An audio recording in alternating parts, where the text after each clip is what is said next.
Povo de Deus, bom dia. Bom dia. Paz seja convosco. Amém. Eu quero dizer que é uma alegria estar aqui com vocês. De novo, né? Essa é a terceira vez que eu tenho a oportunidade de estar com vocês aqui nesse retiro. As duas outras vezes que nós tivemos foi muito bom, né? Pelo menos para mim. E agora eu tenho a oportunidade de estar aqui novamente.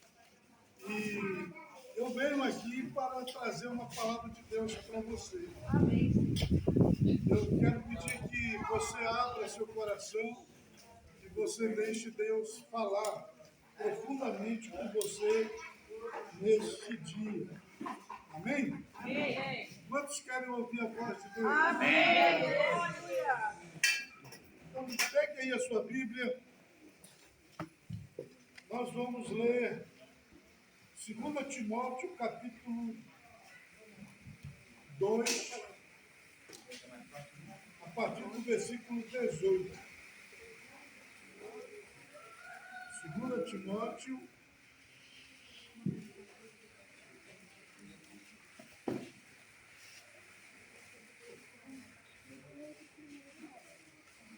capítulo 2,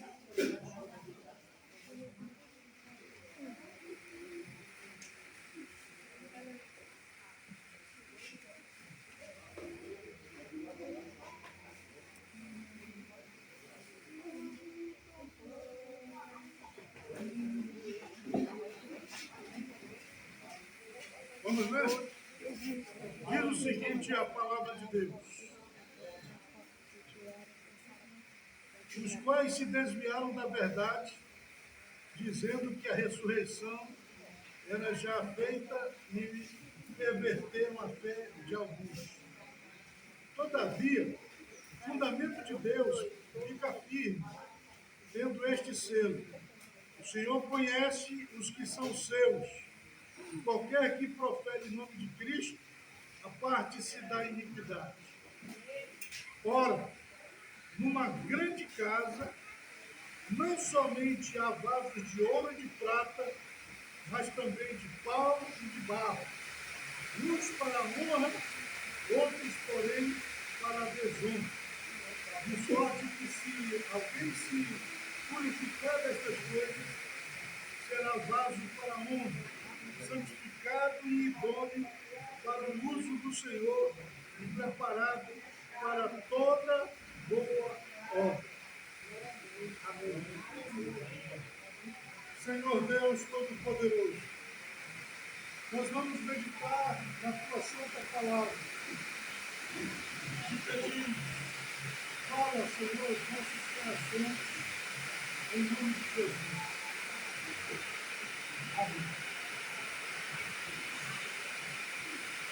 O tema da mensagem que eu quero transmitir aqui nessa manhã é vasos de honra.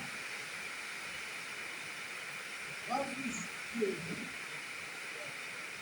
Quando você lê as Escrituras, você encontra na Escritura um certo tipo de linguagem que é para que as pessoas elas compreendam aquilo que se está dizendo. Então, a palavra de Deus ela usa a linguagem figurada e ela usa a linguagem simbólica. Então, é muito comum você encontrar aqui nas Escrituras textos onde você encontra essas metáforas, essas figuras de linguagem, essas palavras que fazem uma comparação entre uma coisa e outra. E você encontra essa linguagem simbólica desde o Velho Testamento até o último livro lá do Apocalipse, que lá é que está cheio mesmo dessa linguagem simbólica, figurada, e muitas vezes as pessoas a leem e nem conseguem entender. E nesse texto que eu acabei de ler,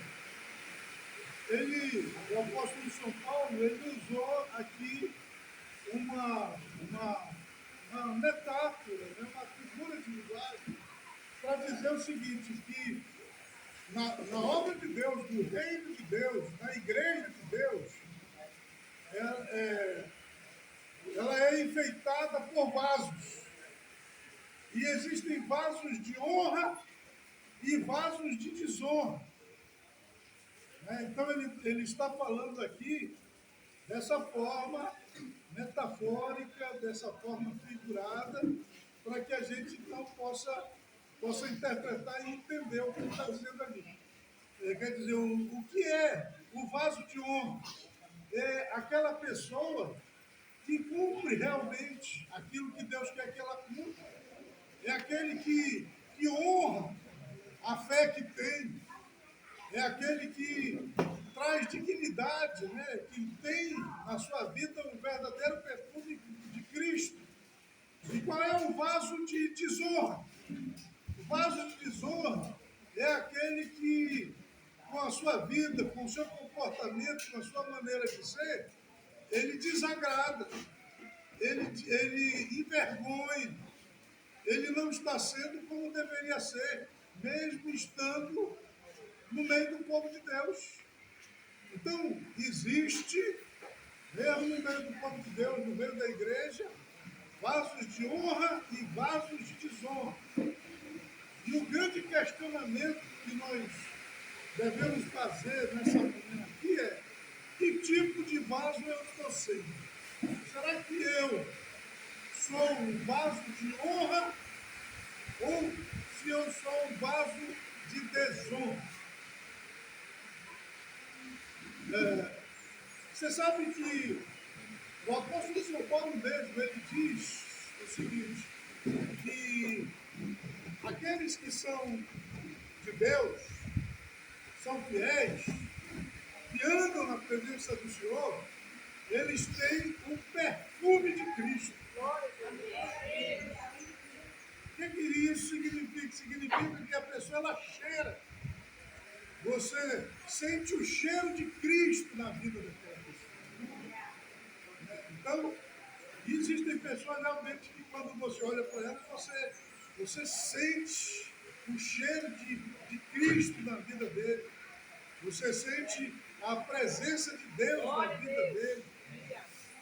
Você sabe como foi que os primeiros cristãos foram chamados? Eles foram chamados justamente de cristãos, né? E por que eles foram chamados de cristãos? Sabe o que significa essa palavra cristão? Significa Cristo pequeno. Porque eles estavam zombando deles. Eles estavam dizendo assim: olha, vocês são cristos pequenos. Vocês querem parecer com Cristo. Vocês querem ser iguais a Cristo. Mas vocês são cristãos. E a palavra ficou pegando, né? E nós hoje temos uma orgulho de dizer: sou cristão. O que isso significa? Sou parecido com Jesus Cristo. E essa aparência de Jesus Cristo não é na aparência física, né? Até hoje, muitas pessoas, a gente tem aquela imagem do Cristo de cabelos longos, né? De barba, né? Um jovem de 30 anos, e as pessoas às vezes tentam imitar isso, né? Usam uma barba parecida, corte de cabelo, tem uns até que chegam até a usar uma roupa parecida, querendo ficar parecido com Jesus. Mas quando a palavra de Deus ela fala em ser parecido com Jesus Cristo, não é nessa parte física, é no caráter, é na personalidade, é na vida santa. Né? Quer dizer, eu posso não ter nenhuma aparência de Jesus fisicamente, mas no meu comportamento, quando eu perdoo, quando eu amo, quando eu obedeço, quando eu pratico a palavra de Deus, o que acontece? Eu me torno parecido com Jesus Cristo. Eu quero dizer para você, olha, quando você anda na presença de Deus e você se torna parecido com Jesus, às vezes as pessoas até te confundem. Elas olham para você e dizem, será que não é um anjo? Elas pensam, será que não é Jesus que está ali? Porque você fica realmente tão parecido com Jesus que as pessoas chegam a confundir. Aí o que a gente vê também é que da mesma forma como existe gente que tem o perfume de Cristo, que tem a imagem de Cristo, que parece com Cristo, que anda como Cristo andou, que viveu como Cristo viveu, nós entendemos que também existem pessoas que elas parecem mais demônios. Tem gente que, quando você vê o comportamento dela, rancor, ira, não perdoa, né? Você olha para a pessoa e você sente o cheiro do diabo, você sente o cheiro dos demônios. Não há ali a aparência de Cristo, mas a aparência dos demônios. Tem muita gente que é a imagem do diabo, a imagem dos demônios, dos espíritos maus. E muitas vezes esses que estão assumindo essa característica aí, de imagem do diabo, e parecidos com o diabo, e vivendo como o diabo, como seu dono, como seu senhor, muitas vezes eles estão na igreja. Muitas vezes estão no meio do povo de Deus também.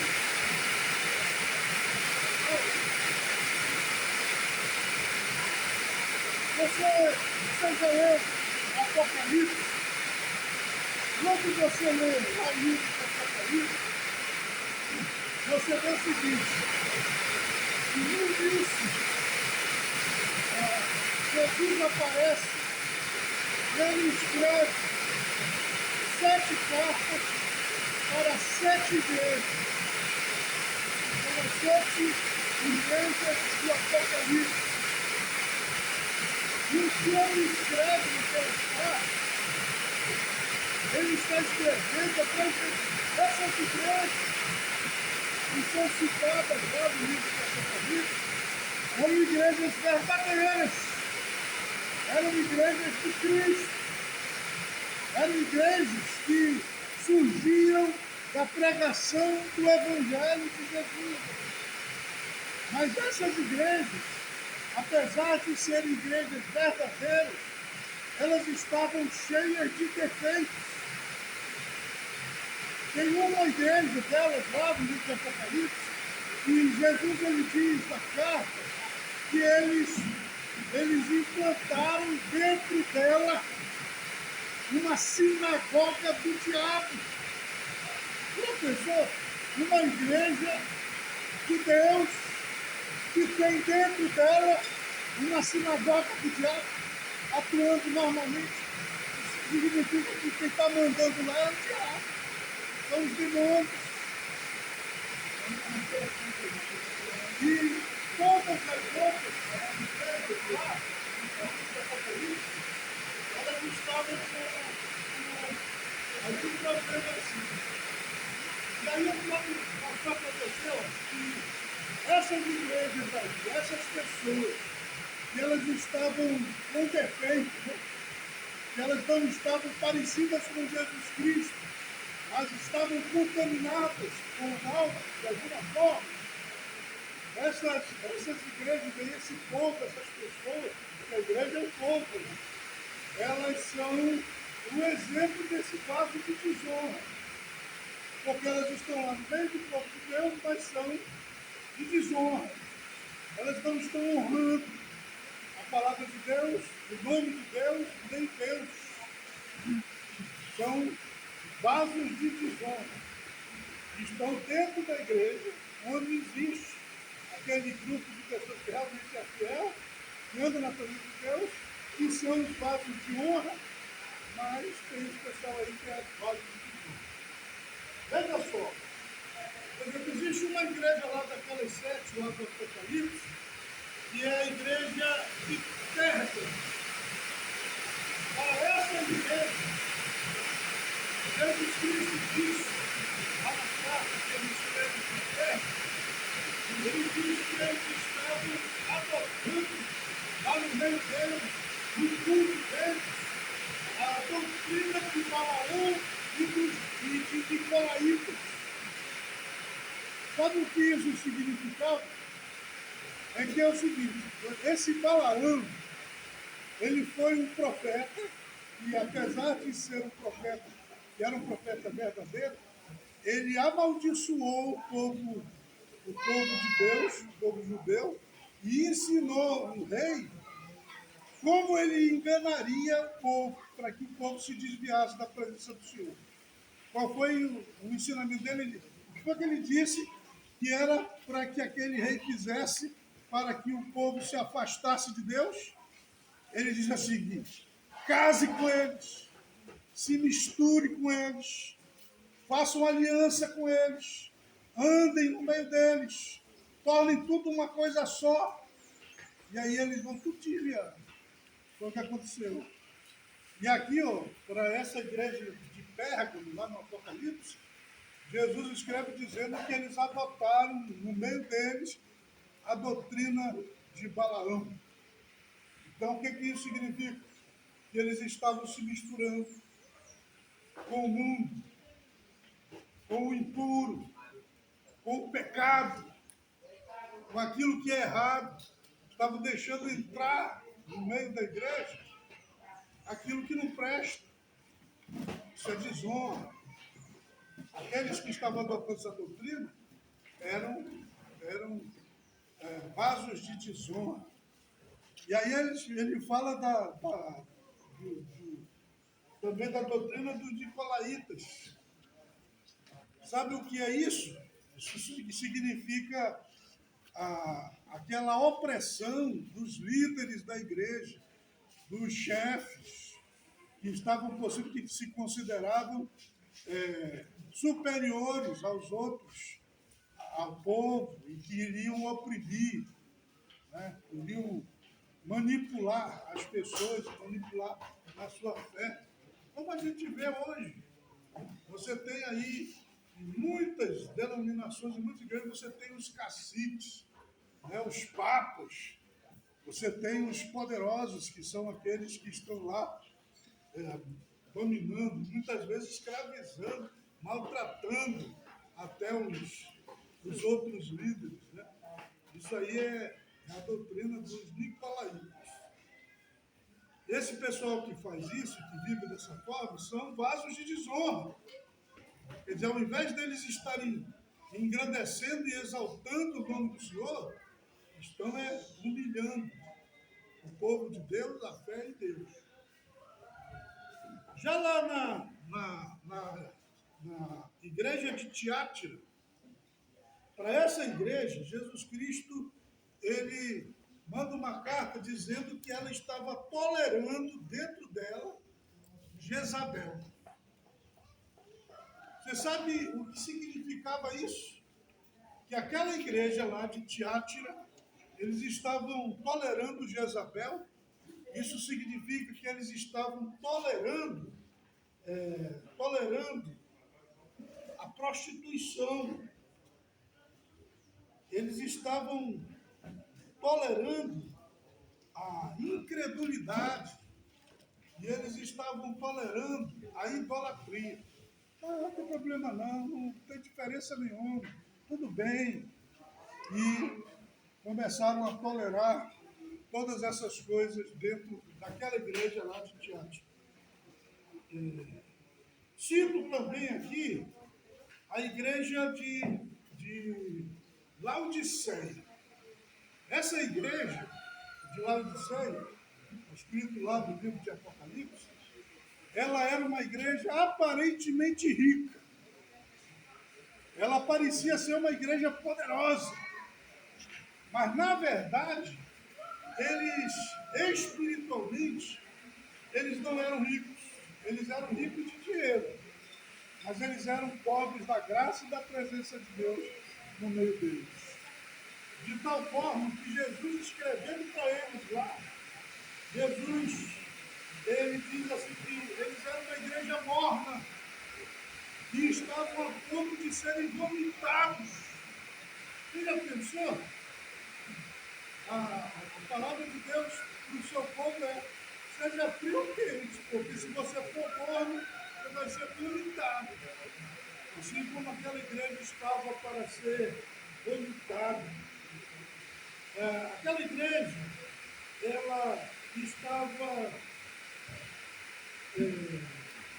miseravelmente desgraçada, ela estava pobre, ela estava cega e ela estava nua. Dando quilos. Eles achavam que estavam mesmo. Eles pensavam que eles estavam na graça. Eles pensavam que eles eram vasos de honra. Mas agora aqui Jesus veio e diz: não, vocês não são tudo isso não, hein? Vocês estão nessa desgraça aqui. Vocês são miseráveis, vocês são pobres, vocês são cegos, vocês estão nus. Ele diz: vocês são mortos e eu estou quase vomitando vocês da minha presença. Isso para citar aqui apenas essas 4 igrejas que são citadas lá no livro de Apocalipse, só para a gente ter uma ideia. Você está compreendendo o que é vaso de desonra e vaso de honra? Apesar de que eu falei mais do desonra aqui agora, né? Mas o de desonra é justamente esse. É aquela pessoa que mesmo estando no meio do povo de Deus, não tem a aparência de Cristo, não tem o cheiro de Cristo. Ela não é o que o apóstolo São Paulo diz também, né? Que o crente, ele é um enfeite da doutrina. Você ouviu isso? Você sabia que quando a gente anda na presença de Deus, quando a gente é fiel, quando a gente tem o cheiro de Cristo, a presença de Cristo na vida da gente se torna um enfeite da doutrina. As pessoas, elas olham para você e elas acham bonita a sua vida. E elas até desejam ser como você é. Se tornar parecido com Cristo como você é. Você conhece alguém assim? Alguém que ele tem uma vida com Deus tão forte, tão firme, tão profunda, que você admira, que faz o crente se tornar humilde, a fé se tornar tremenda, né? E você chega até a desejar, se fosse desse como esse camarada. Eu lembro quando eu me converti, isso em setembro de 77, eu ia lá no centro e tinha um rapaz que ele entregava ali na matriz. Ele fazia um culto lá, toda segunda-feira. E eu gostava daquele rapaz. E gostava de ver o jeito dele, porque quando eu olhava para ele, eu via Cristo. No comportamento dele, nas palavras dele, nas atitudes dele, do jeito dele ser. Aquele rapaz me inspirar. E eu quero ser como ele. Achava bonito, porque é exatamente isso. Agora, quando a pessoa é um vaso de desonra, o que acontece? Ela faz ficar feio. o ímpio, quando olha, vai seguir serpente como esse aí, eu não quero não. Vir para essa igreja para ser como esse camarada aí é, não quero não. Essa vida que essa pessoa está levando aí, não está legal não.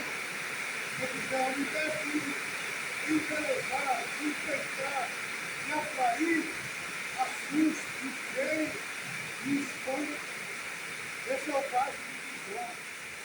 Esse é o vaso de Jó. Administrante aqui a nossa meditação.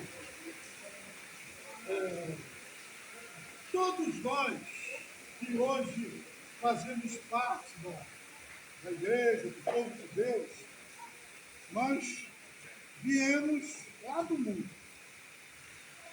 O Evangelho nos alcançou.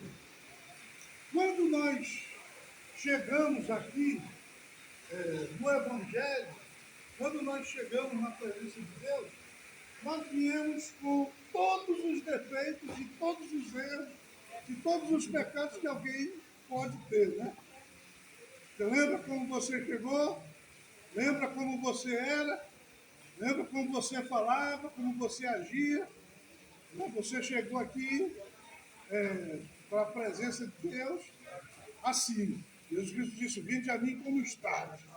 E você estava lá, todo sujo, né? Você estava lá, todo cheio de pecados. Você estava ali cheio de ideia errada na cabeça. Mas você foi atraído pelo amor de Cristo, o Evangelho te alcançou e você veio para Jesus. Aí, então, acontece com você, a partir desse momento, uma obra maravilhosa de Deus. Ele passou a transformar você num vaso. E aí é que eu digo, você vai se tornar, a partir daí, um vaso de honra ou de desonra. Vai ser um daqueles que enfeitam ou que enfeiam. Vai ser um daqueles que traz o perfume de Cristo ou continua com o cheiro lá do povo, o diabo, os demônios. Né? E eu quero dizer para você que está aqui, olha, que a vontade de Deus é que você seja um vaso de honra. Glória a Deus. E por mais que você tenha vindo lá do mundo, todo sujo, todo errado, todo torto, né? Jesus Cristo, ele quer te restaurar, te transformar nesse vaso de honra maravilhoso que ele quer que você seja. E aí, eu quero que você me acompanhe numa outra leitura aqui da palavra de Deus, que eu encontro aqui no livro de Jeremias, no capítulo 18 de Jeremias. Jeremias, capítulo 18. E eu quero dizer para você, eu não sei que tipo de vaso você tem sido, mas Deus sabe. Né? Deus sabe. Só olhando assim, né? A gente olhando assim, parece que todo mundo tem sido vaso de honra. Mas isso aqui é a minha visão. Né? Agora, a visão de Deus, quando Ele olha assim, Ele consegue ver além daquilo que a gente está mostrando.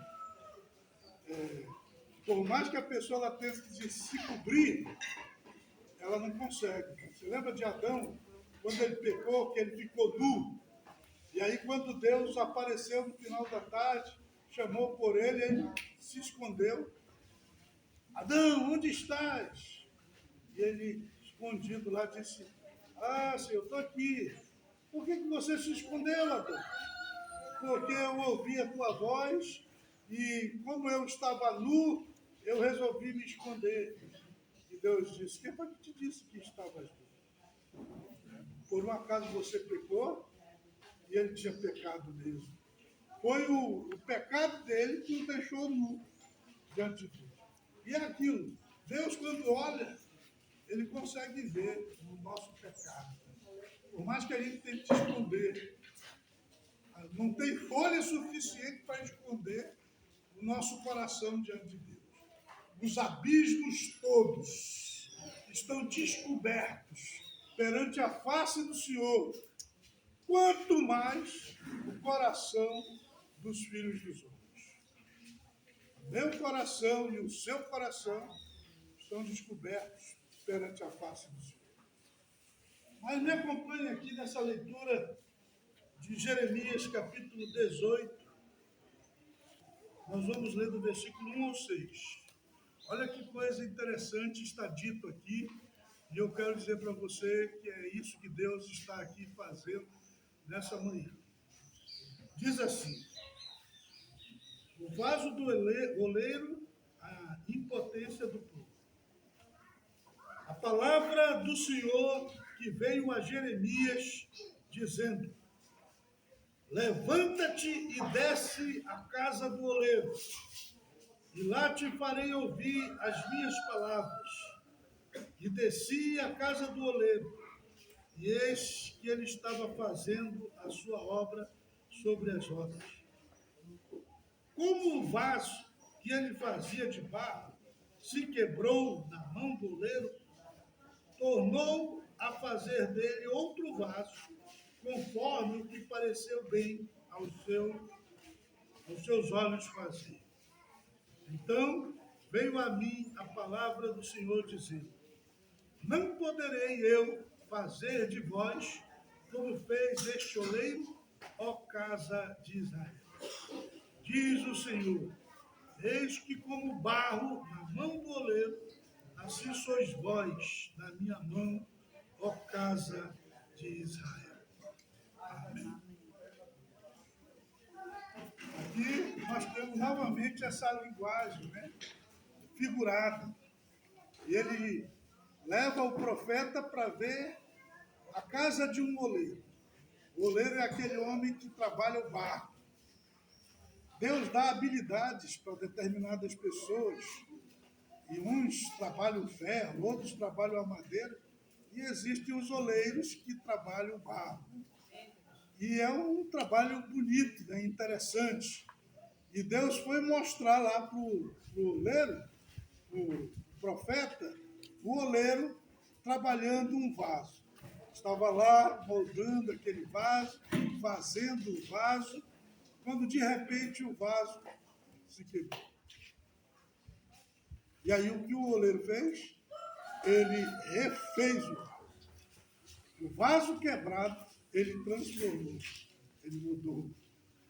E aí Deus disse para o profeta: pois isso aí que o oleiro fez com o vaso é o que eu faço com Israel, é o que eu faço na sua vida, é o que eu quero fazer na vida de todos nós aqui.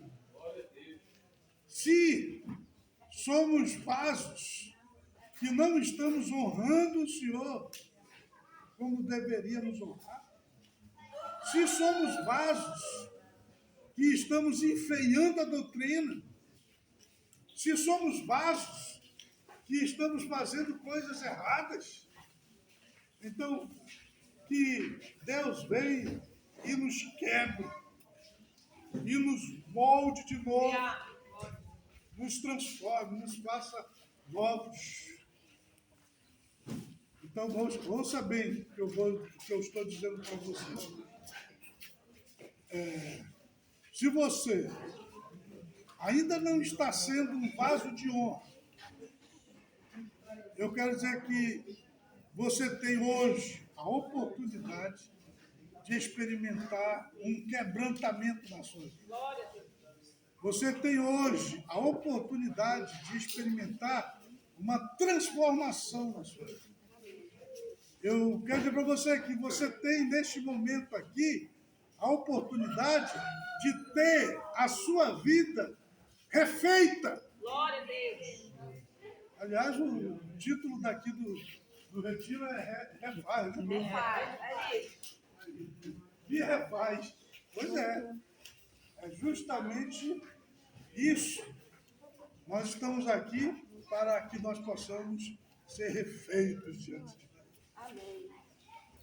Eu quero voltar um passo atrás aqui, e, e dizer para você o seguinte: existia uma igreja lá na cidade de Corinto, uma igreja que foi fundada pelo apóstolo São Paulo, esteve ali pregando. Ele escreve, inclusive, 2 cartas para essa igreja, a igreja lá de Corinto. E essa igreja, estão me ouvindo? Essa igreja de Corinto, ela era uma igreja muito abençoada. Ela tinha, por exemplo, os 9 dons do Espírito. Era uma igreja acostumada com o sobrenatural, com o poder de Deus. Mas apesar disso, eu quero dizer para vocês que aquela igreja, ela havia se tornado, muitos dos irmãos que estavam lá, haviam se tornado uma igreja de vasos de desonra e não de honra. E eu quero mostrar, junto com vocês, um pouco do que estava acontecendo lá dentro daquela igreja. E aí você vai ver como realmente eles estavam agindo com desonra diante de Deus e diante da sociedade. Eu peço que você abra aí agora a sua Bíblia em 1 Coríntios, capítulo 1. 1 Coríntios, capítulo 1.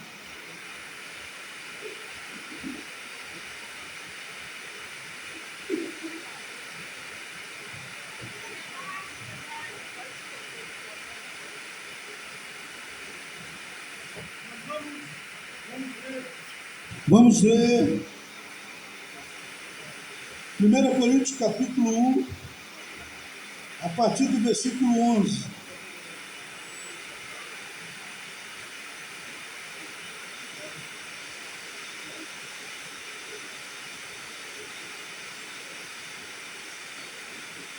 Eu vou ler a partir do versículo 10.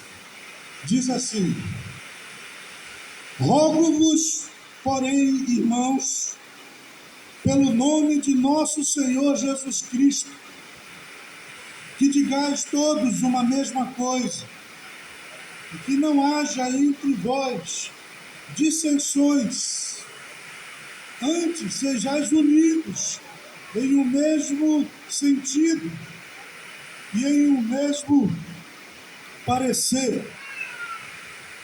Aí ele diz: porque a respeito de vós, irmãos meus, me foi comunicado pelos da família de Cloé que há contendas entre vós. Quero dizer com isso que cada um de vós diz: eu sou de Paulo, e eu de Apolo, e eu de Cefas, e eu de Cristo. Está Cristo dividido? Foi Paulo crucificado por vós? Ou fostes vós batizados em nome de Paulo? Dou graças a Deus, porque a nenhum de vós batizei, senão a Crispo e a Gaio, para que ninguém diga que fostes batizados em meu nome.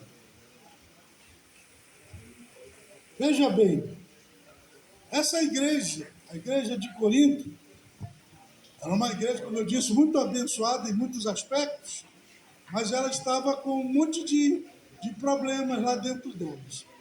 E o primeiro aqui que a gente encontra aqui nesse texto que nós acabamos de ler, é que a igreja ela estava toda dividida. Havia divisões, dissensões. Eles estavam assim, como ele diz aqui, uns diziam que eram de Paulo, outros eram de Cefas, outros eram de Pedro, outros eram de Jesus, né? Quer dizer, a igreja estava toda ela dividida, uns se achando melhor que os outros. Isso aí era desonra para aquela igreja. Ser vaso de desonra. Eles estavam ali criando várias facções. Agora veja aí, 1 Coríntios 5, 5 de 1 e 2. Olha o que diz aqui. Olha o outro grave problema que estava acontecendo lá dentro da igreja de Corinto. Ele diz: geralmente se ouve que há entre vós fornicação, e fornicação tal, qual nem ainda entre os gentios, como é haver quem abuse da mulher de seu pai. Estais inchados, nem ao menos vos entristecestes por não ter sido dentre vós tirado quem cometeu tal ação? Olha o que estava acontecendo lá dentro da igreja de Corinto. Eles estavam cometendo pecados graves, sexualmente falando. Estava havendo fornicação no meio da igreja. E ele diz aqui que era uma fornicação tal, um pecado tão grande de fornicação, que nem no mundo acontecia daquele jeito. E aí ele cita esse caso aqui horroroso de um que estava tendo relações sexuais com a mulher do seu pai. Olha aí o que ele diz. Qual nem ainda entre os gentios, como é haver quem abuse da mulher de seu pai. E eles estavam aceitando tudo isso lá no meio deles, como normal, natural, faz parte, é assim mesmo. Quer dizer, quem estava vivendo dessa forma estava desonrando a igreja, estava desonrando a casa do Senhor. E mais ainda, além dessa imoralidade graves, eles estavam brigando entre si, estavam tendo que decidir as suas causas lá nos tribunais. E o apóstolo São Paulo também aqui, ele condena isso. Ele diz que não era para que os irmãos lá da igreja fossem brigar lá na justiça para solucionar os seus problemas. Eles deviam dividir e resolver entre eles mesmos. Ele fala também da idolatria e de participação de banquetes pagãos. Quer dizer, você sabe que tudo que é feito aí no mundo é feito com comida, né? Eles oferecem a comida aos ídolos, fazem aquela festa bonita, e aí o que acontecia lá em Corinto? Os crentes iam participar, né? Como acontece também nos nossos dias, né? A turma se mistura, não importa se está sendo oferecido para o boi, se está sendo oferecido lá para Iemanjá, se está sendo oferecido lá para Maria, para Aparecida, né? Não importa, né? Se é uma festa para um santo, se é uma festa junina para um santo, se eu estou acendendo fogueira para um santo. Já havia essa mistura lá em Corinto. E o apóstolo São Paulo mostra isso como também um grande problema deles, né? Participando de banquetes pagãos. Agora, outra coisa grave que estava acontecendo lá na igreja de Corinto é que surgiu diante deles, no meio deles, falsas doutrinas.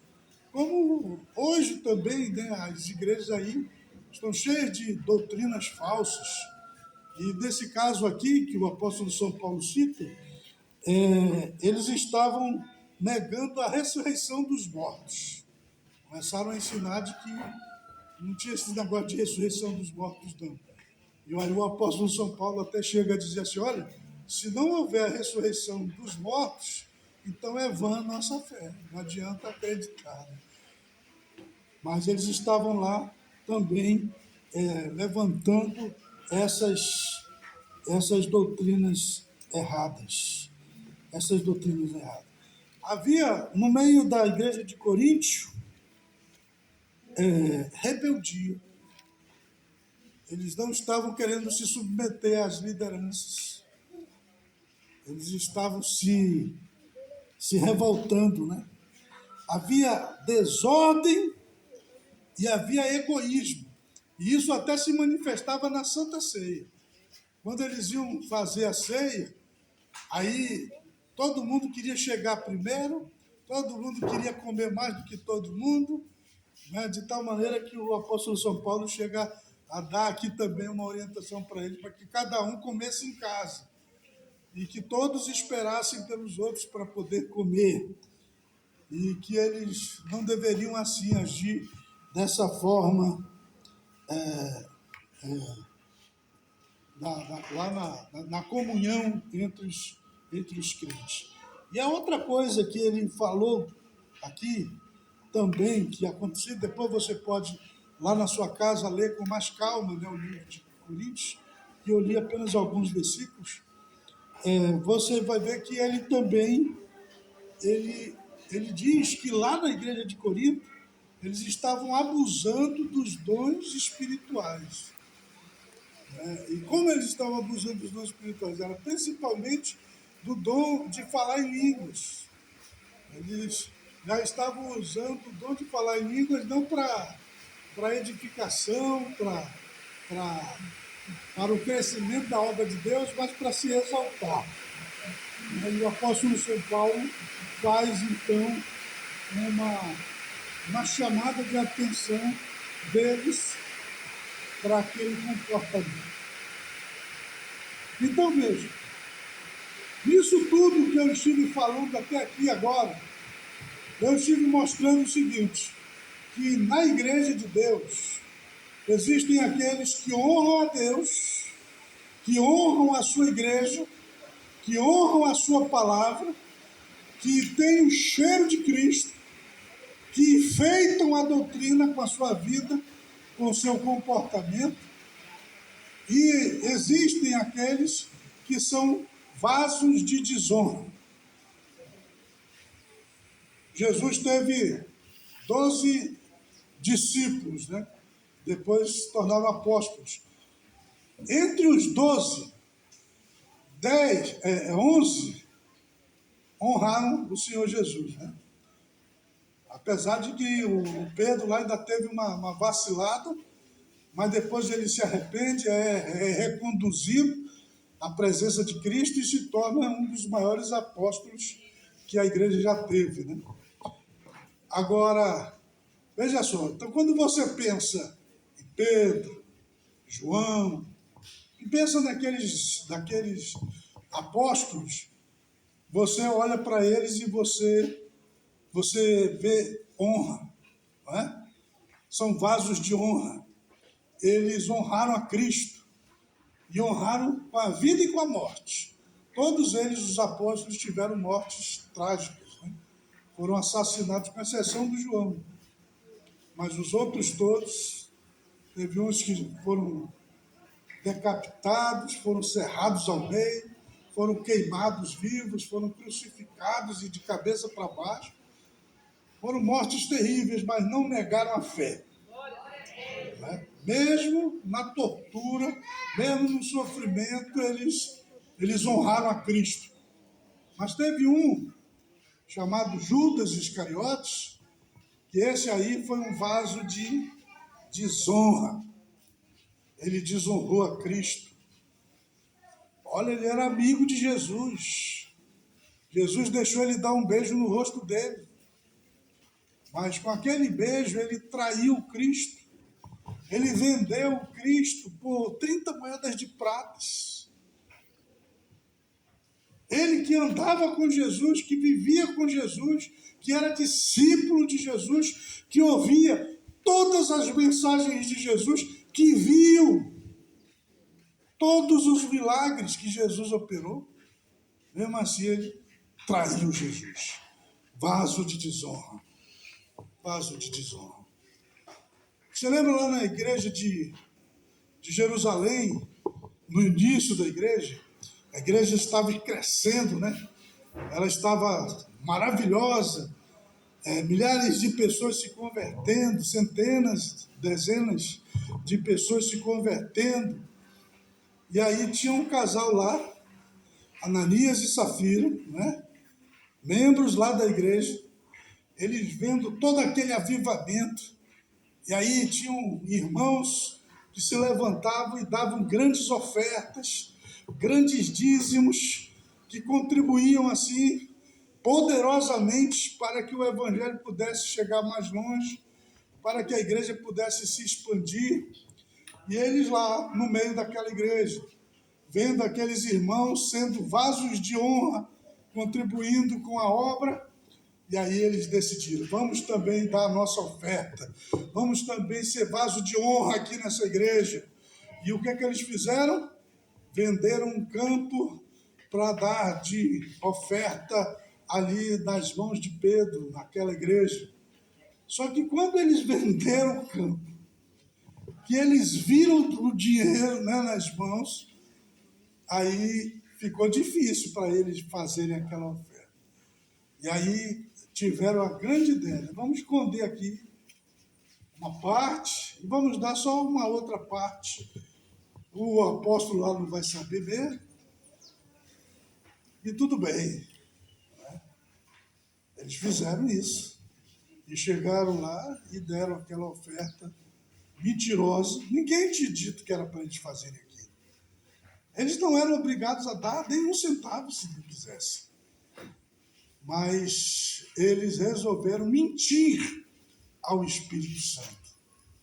E com isso, eles foram vasos de desonra.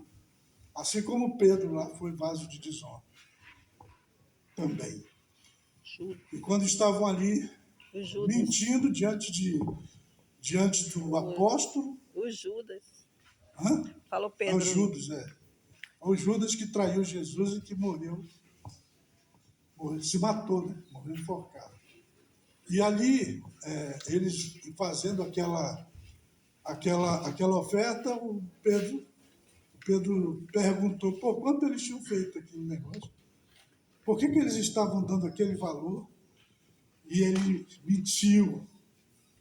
E por mentir, vocês sabem o que aconteceu, né? Ele morreu ali, na hora, lá no culto.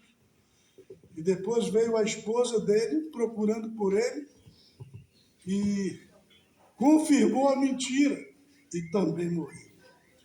Eu posso dizer para você, esses dois aí que morreram foram vasos de desonra, também na casa de Deus lá em Jerusalém.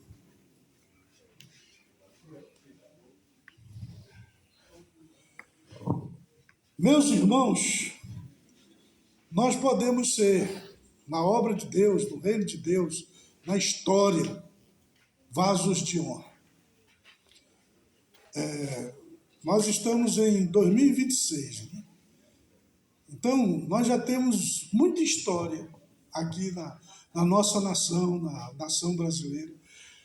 E você pode olhar para trás e ver na história das igrejas evangélicas, protestantes dessa nação, né? Você pode ver aí, nós temos igrejas já centenárias, igrejas que estão atuando dessa nação aqui já há muitos anos e já passaram por aqui muitos homens, muitas mulheres, muitos servos de Deus que já passaram, né? Que já ficaram para a história também.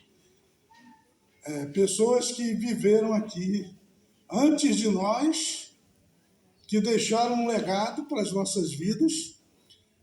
E aí, quando você vai aí para a história, você tem a Assembleia de Deus, você tem a Igreja Batista, você tem as igrejas presbiterianas, você tem as igrejas quadrangulares, você tem tantas igrejas, né? Tantas denominações aí. Você olhar para a história delas, você vai encontrar lá a história de muitos homens e mulheres que a gente pode até dizer, como a Bíblia diz assim, homens de quem o mundo não era digno. E homens que, mesmo depois de mortos, eles continuam falando. Porque foram pessoas que andaram na presença